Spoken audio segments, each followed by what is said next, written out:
زیاتر سرویه که راستی بازار بجی نوراست و باشور عراقی به هرم کردستان اگر اف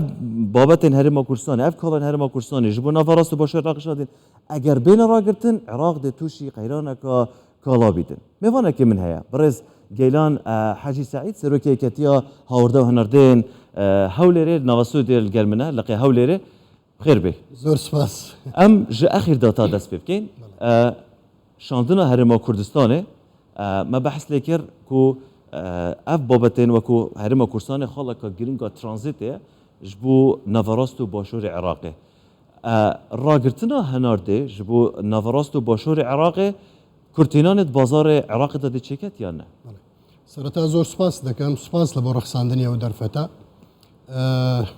در راستی دا هر وکو دزانن لرابردو دا و لئستاج دا کردستان و بتایبتی شاری هولیر وکو ناوندشی بازرگانی لعراق سیر دکره و او پێگەیشی هەیە لە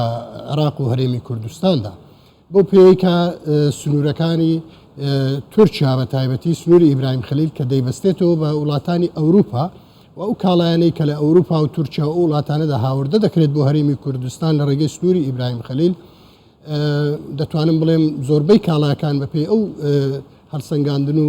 داتانەی کە هەمانە سەتا هەفتای زیاتر بۆ شارەکانی خواروی عراق و ناوەڕاستی عراق دەڕوات بۆیە حقیقت کاریگەری یاخود ڕاوەستاندنی بازرگانی نێوان هەرێمی کوردستان و عراق کاریگەریەکەی زیاتر لەسەر ناوەڕاست و خواروی عراق دەبێت بەو پێی ئەوان تووشی کەمبوونی کاڵا دەبنەوە لە ڕووی ئەوەی کە ئەو کاڵایانەی کە لە هەرێمی کوردستان کە بەرهەم دێ یاخود ئەو کاڵایانەی کە لە وڵاتانی دراوسێ لە بۆ دێتە ناو هەرێمی کوردستان و لێرەوە بۆ عراق دەڕوا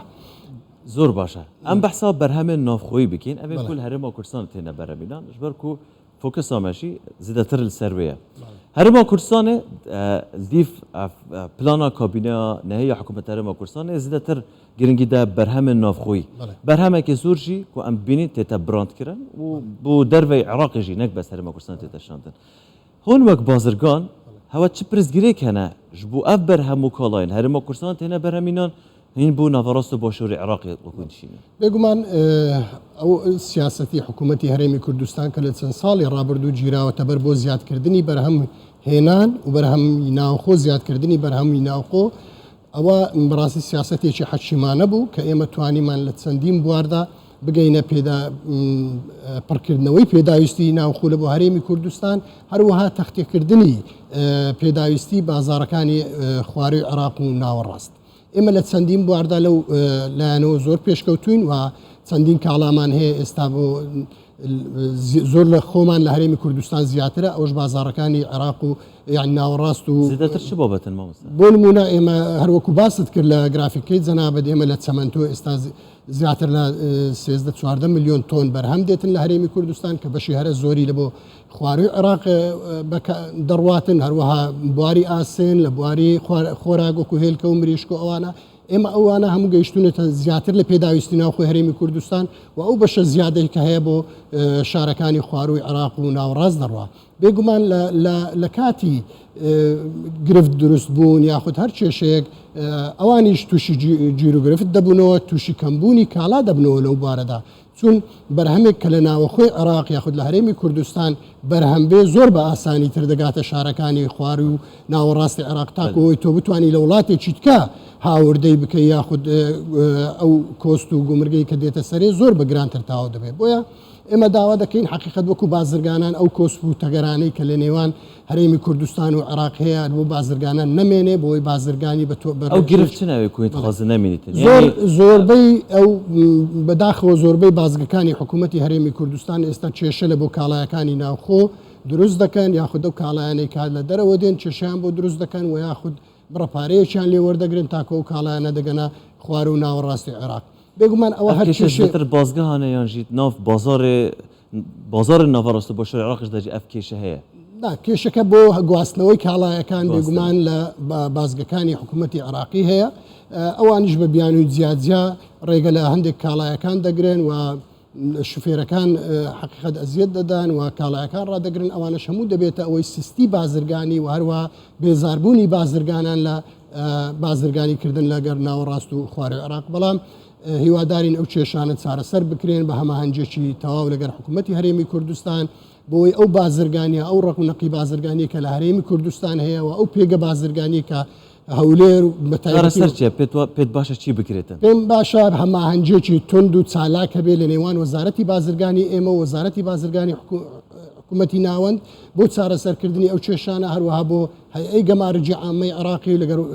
بەڕێوەبەرایەتی گشتی گومرجی ئێمە کە چارەسەری ئەو کێشانە بکرێ بە پێی پێناسەی گومرجی کە هەیە لە ساڵی 2019 ئێمە پێناسەیەکی یەکگرتومان هەیە بەڵام بەداخەوە چەندین زاریت کەش گوتومانە پێناسەکە لە سنوورەکانی ئێمە وەکو خۆی جێبەجێ دەکرێت بەڵام لە سنوورەکانی حکوومەتی عراقی جێبەجێ ناکرێت ئەوەش کێشەی دروست کۆتا پرسیارم بە کورتی ئەمە باسی ئەومان کرد کە بەشێکی زۆری کاڵەکان لە دەرەوە هاوردە دەکەین و دواتر هەناردەی ناوەڕاست و باشووری عراق دەکەین بەشێکی زۆری بەرهەمەکان یاریمی کوردستان ئێمە هاوردەی ناوەڕاست و باشووری عراق دەکەین بە پێ زانیاری ئێوە وەکو بڵێن یەکێتی هاوردە و هەناردەکەران خواست لە بازاری ناوەڕاست و باشووری عراق لەسەر کاڵەکانی بڵێن ئەوانەی لە هەرێمی کوردستان بەرهەمدێنن چۆنە ڕکابەری دەکەن لەگەڵ بەرهەمەکانی لەسەر بەرهەمەکانی هەرێمی کوردستان خواستێکی یەکجار زۆر هەیە و کاڵاکانی ئێمە ڕکابەری کاڵایەکانی وڵاتانی توانیەتی چەندین براندمان هەیە ئێستا لەگە براندی چەندین وڵاتانی دیکە چێبڕچێ دەکات لە ناوەڕاست و خوارەوەی عراق و بێگومان ئەو خواستەی لەسەر ئەو کاڵایانە هەیە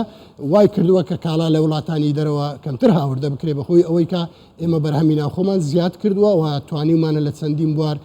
بەڕاستی بگەینە ئەو پێداویستی ناوخۆ و هیوادارم ئێمە لەسەر ئەو سیاسەتی بەرهەمی زیادکردنی بەرهەمی ناوخۆ لە هەموو بوارەکاندا زیاتر بکرێ و بە تایبەتی حکوومەتی هەرێمی کوردستان زیاتر پشتگیری ئەو کارگە و کارخانە بکە چون بەڕاستی ئێمە ئەگەر بەرهەمی ناوخۆمان زیاتر بێ دەتوانین هەناردەی بکەین بۆ شارەکانی خوار و ناوەڕاست بەڵام ئەگەر ئێمە گیر و گرفت بۆ کارخانەکانمان دروست بێ و پشتگیری کارگە و کارخانەکانی خۆمان نەکەین بێگومان کارگە و کارخانەی تر لە خوار و ناوەڕاستی عراق دروست دەکرێت ئەو کاتە کارگە و کارخانەکانی ئێمە تووشی کێشە دەبن بۆیە بەڕاستی من لێرەوە داوا لە حکوومەتی هەرێمی کوردستان دەکەم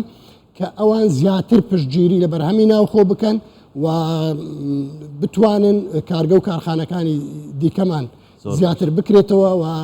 بگەنە ئاستی بەرهەمهێنانی پێداویستی ناو بەڕێز گەیران حاجی سعید بەرپرسێ لقی هەولێر یەکێتی هاوردە هەناردەن سپاس کۆتۆ لەگەڵمە بوویت زۆر سپاس